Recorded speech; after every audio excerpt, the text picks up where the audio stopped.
Hey guys, welcome to my channel. This is Mandar Sanke, and today's video is going to be more of a technical one. I'm gonna explain you one of my projects I have developed as my second term college project, and in the end, I have scored perfect 100%. So it was very satisfying feeling.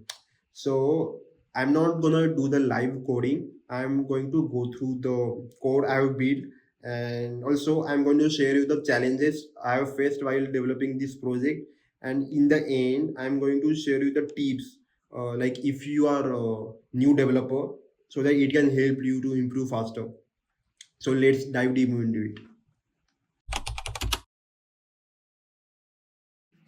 So Android is divided into two parts. One is your front end, which is design, and it is coded in XML, as you can see here.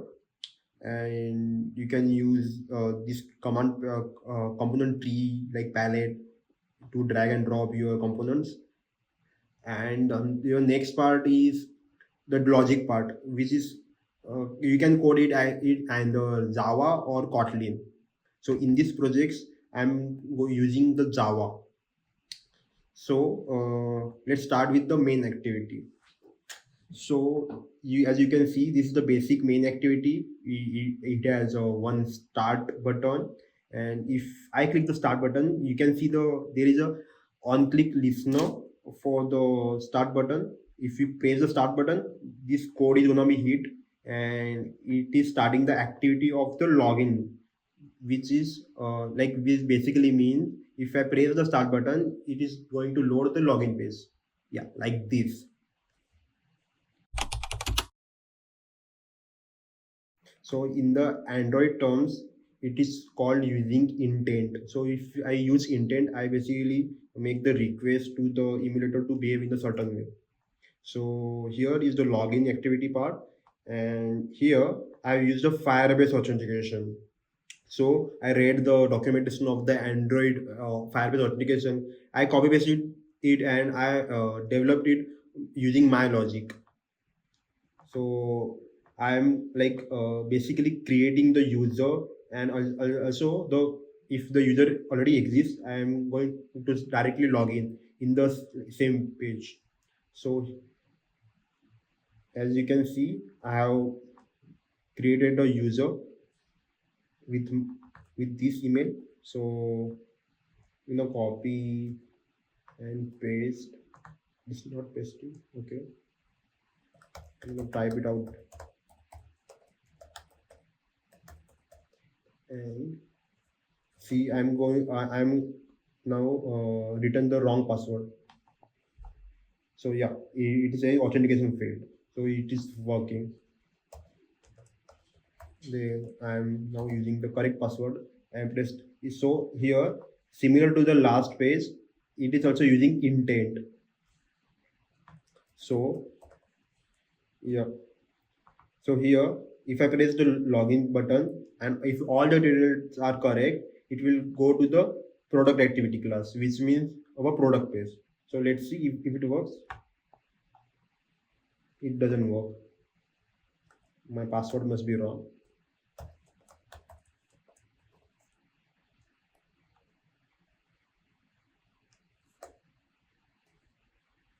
No, using the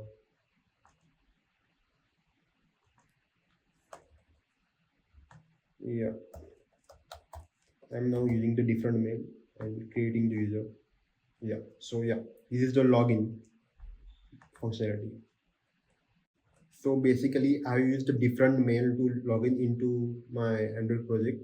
So let's see if it's updating in the my authentication table. So yeah, as you can see, the new entry has been added to the authentication table. So here comes the most challenging part, that's recycler view. So as you can see on the right hand side in the emulator, so for example, the blue green sports shoe, the red honey moody, or the black fitness watch, all are having the similar layouts.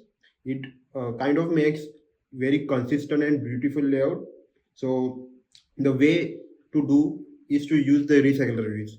So what it basically does is it fetches the data from your SQL or array list or list, and generates the repetitive layouts based on the data.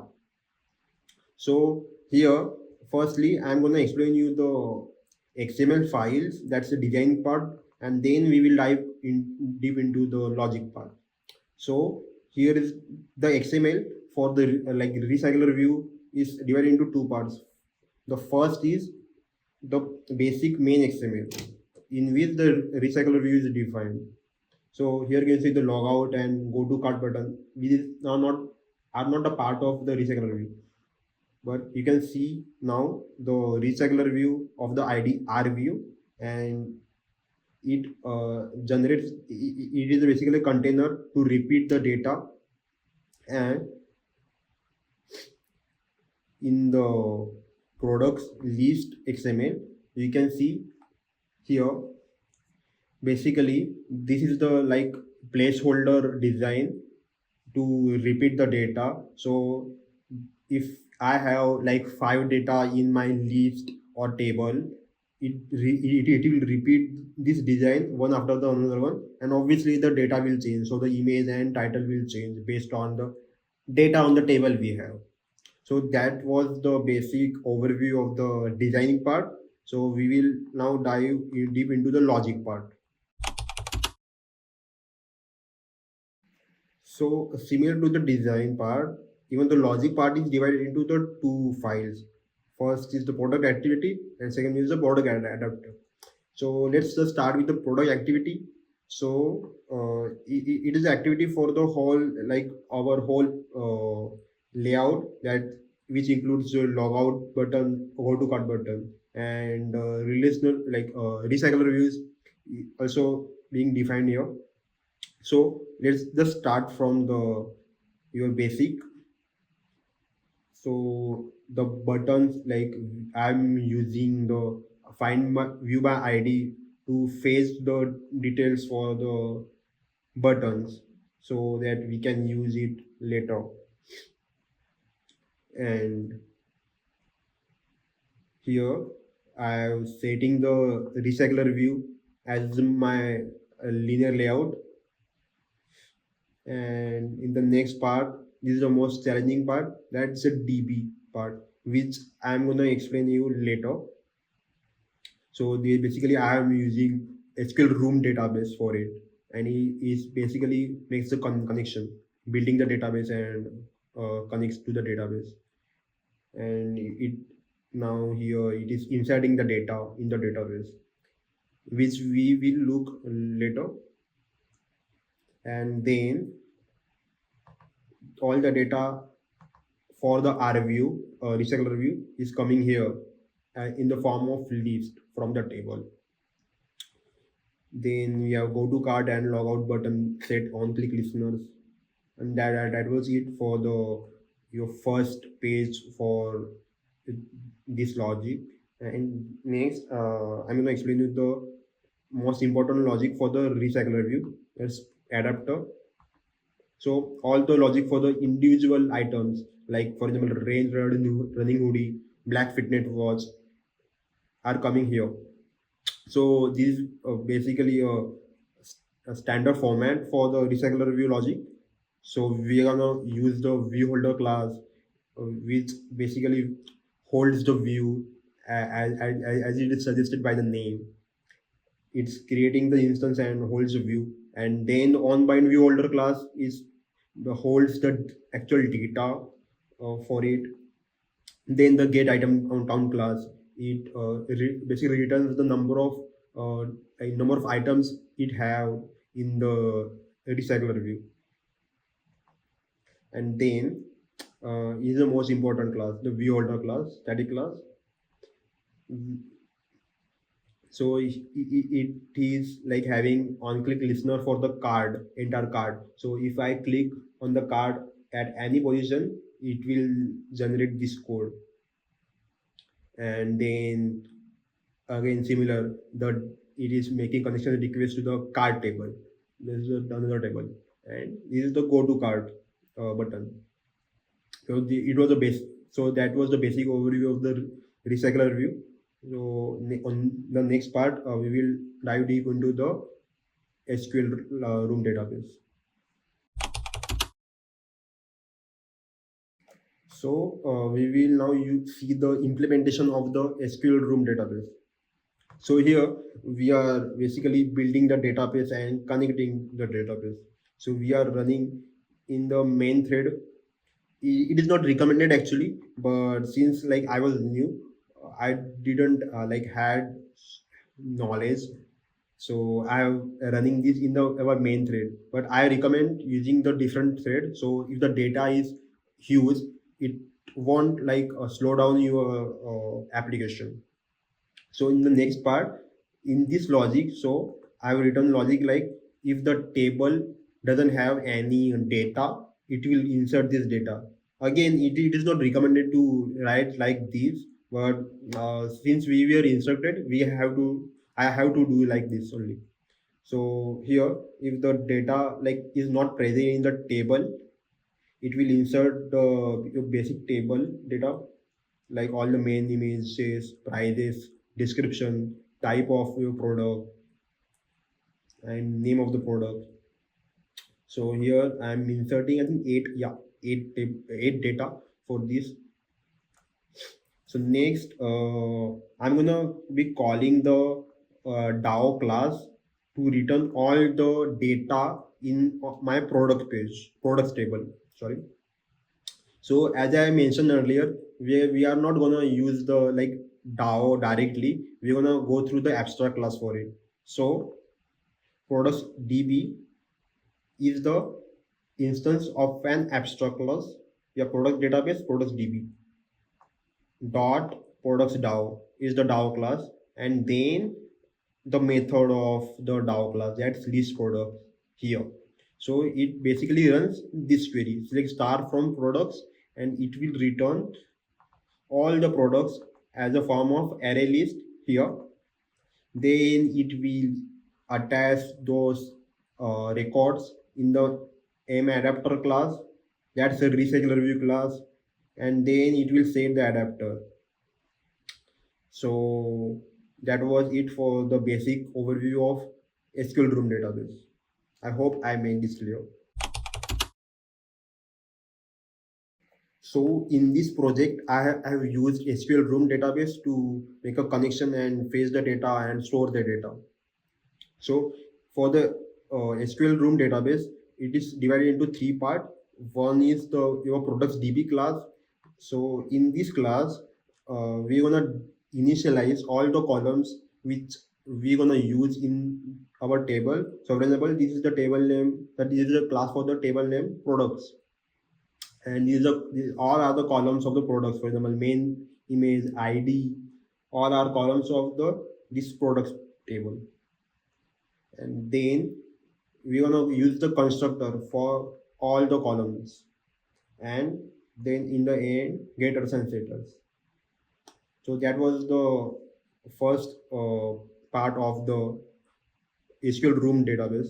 Second is the DAO. So DAO is basically used for writing the queries. So all the queries, update queries, for example, insert queries, select queries are gonna come here in the DAO class. And next is abstract class for the DAO. So we use abstract class to kind of hiding the data, hiding the functionality. So it is a more secure. It is a one of the like concept of the OOPs, like encapsulation, polymorphism, and abstract classing, inheritance.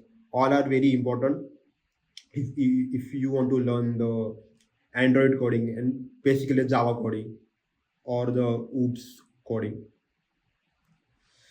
So, so now we will dive into the product detail page.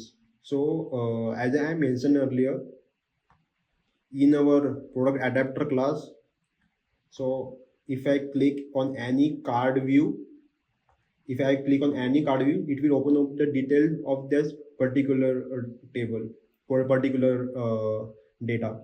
So, for example, the green yoga mat, if I click on here, yeah, it will open up the detail from of the this particular product. and the way to do is to, it is coming from this part of the code. So again, it is like having the on-click listener for the card view, and it is getting the intent and for the product detail activity class, which is product detail class. One thing I also like to add is we have to retain the data of the user which we have logged in, and the way to do is to yeah, the way to do is to use this part of the code in intent put extra, so it will retain the username which is email to our next class, which is product activity class. And similarly here we also have to use again put extra for the user, so that it will retain the email data for this product detail class. So here the similarly we have product detail layout. So all the design are consistent. It will just replace the data. It will like retain the your main layout, but it will replace the images based on the data we have. So here, as you can see, the remove button is not being shown, and the reason is I have used this part of the code. So if the item is not existing, so item is, it is not there in the card table, the remove button doesn't make sense. So I have like hiding this visibility of the remove button. So if I, for example, if I now adding the card, so yeah, now the remove button is being shown. So it is basically coming from this part of the code. Also, you can see if I click the plus or minus button, the number is either increase or decreasing. So the reason it is happening is because of this part of the code. So in the decrease button, so in on the both buttons, I am setting the on click event listeners, and it like increases or decreases the quantity based on the button we have. So yeah, that was the logic for like managing the quantity button. So as you can see, I'm also using the finish method of our activity class.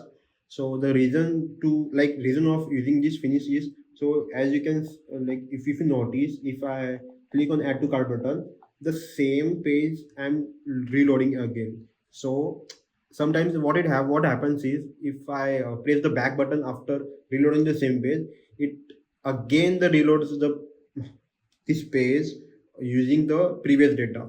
So just to prevent that, so to prevent this activity again happening on clicking of back button, I'm using the finish page. So as you can see, now I am pressing back button, it doesn't like reloads the same activity, it reloads like it loads the previous activity.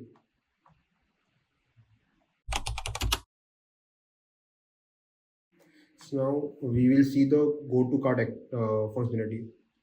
So if I click go to cart, again it is using the like recycler view. So I'm not gonna explain it again, but there is another thing is happening.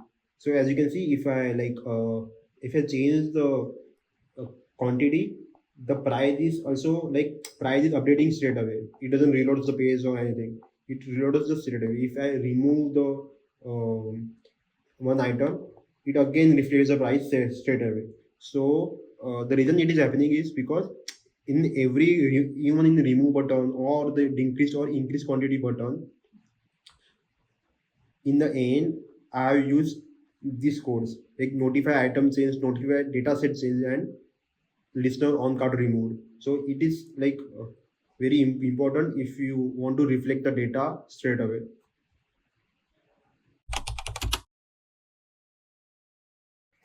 So now comes the penultimate functionality, that's checkout form.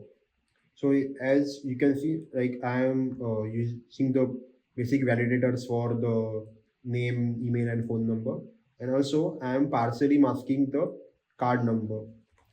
So if I write a card number and I remove the hover, so as you can see, it partially masks the card number, and the reason is happening is because I'm using this function. So it basically returns this particular string, and I'm calling this string here, string mask number. So that was it for the checkout form. I'll see you into the next part. So the checkout, like after checking out, if I click the pay button, it is clearing all the data we have, and it returning the product page. So just to conclude, we will run this all the activities together now. Add to cart, add to cart. Again, if you want to see the live table, is now having the card is having this data for this particular login which we have made. And if I click the go to cart, check out, fill out the details, email, you can use different email also, address, phone number, again card number which is partially masked, and CVV of 3 digits. And if I click on the pay, so see, now notice if I click on pay, was product page, and if I reload the card,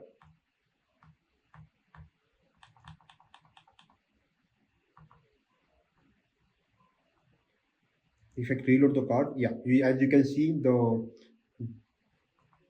it is removed from the card table. So if the user is not checking out, the detail will remain in the card table. But if once the user checks out and pays, it will remove from the card table and go into the order table, which I have not implemented as of now.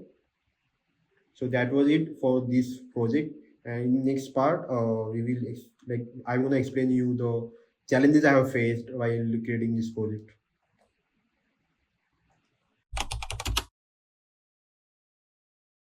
So now we will discuss the challenges I have faced while developing this project. So the first challenge I faced is the design part. So uh, it is very difficult for me to design in think like while thinking of both portrait and landscape views. So in this particular product page, I have to like create the two XML, one for landscape and one for portrait. And the way to do it is to like click on XML and create a tablet or create a resource qualifier, checkout form. Yeah, you can use the landscape qualifier for it, and so on. And so as you can see in the emulator, yeah, so for the landscape it is showing two columns, and for the portrait, since the width is small, it is showing only one column per row. Yeah,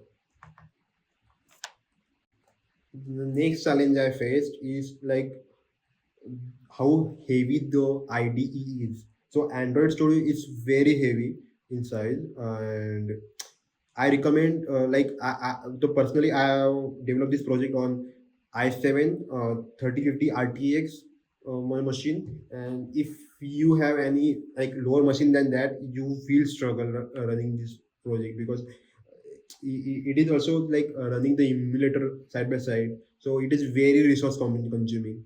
So I'm like I've seen in front of me my classmate have uh, old PCs, and they had very difficult time running this code or running this emulator, so they actually lost the mouse.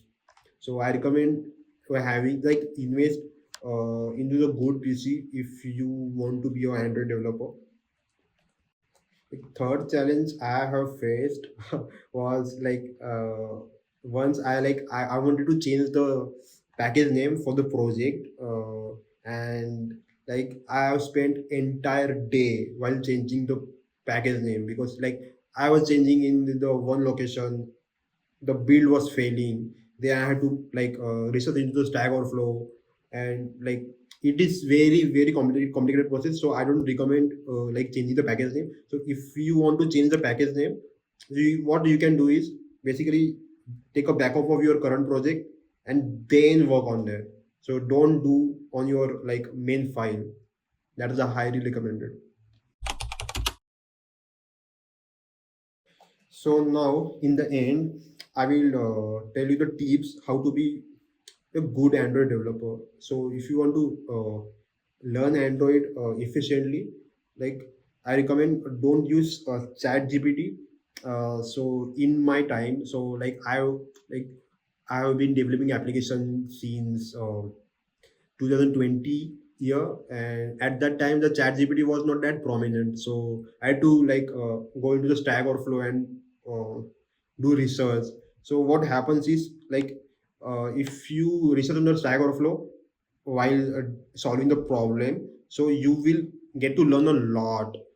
So instead, if you use a chat GPT, you are not using your mind. But if you actually research on Stack Overflow to solve your issues in the code, you will find out 10 different things as compared to researching on the chat GPT. Another hack to improve faster is do it by yourself. Don't take direct help.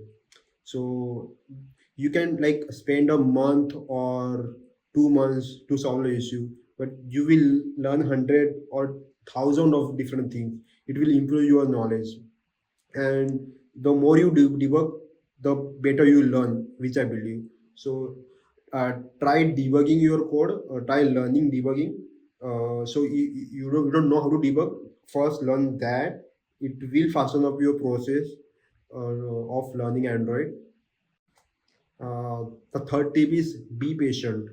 It is not easy, but it can be rewarding for you.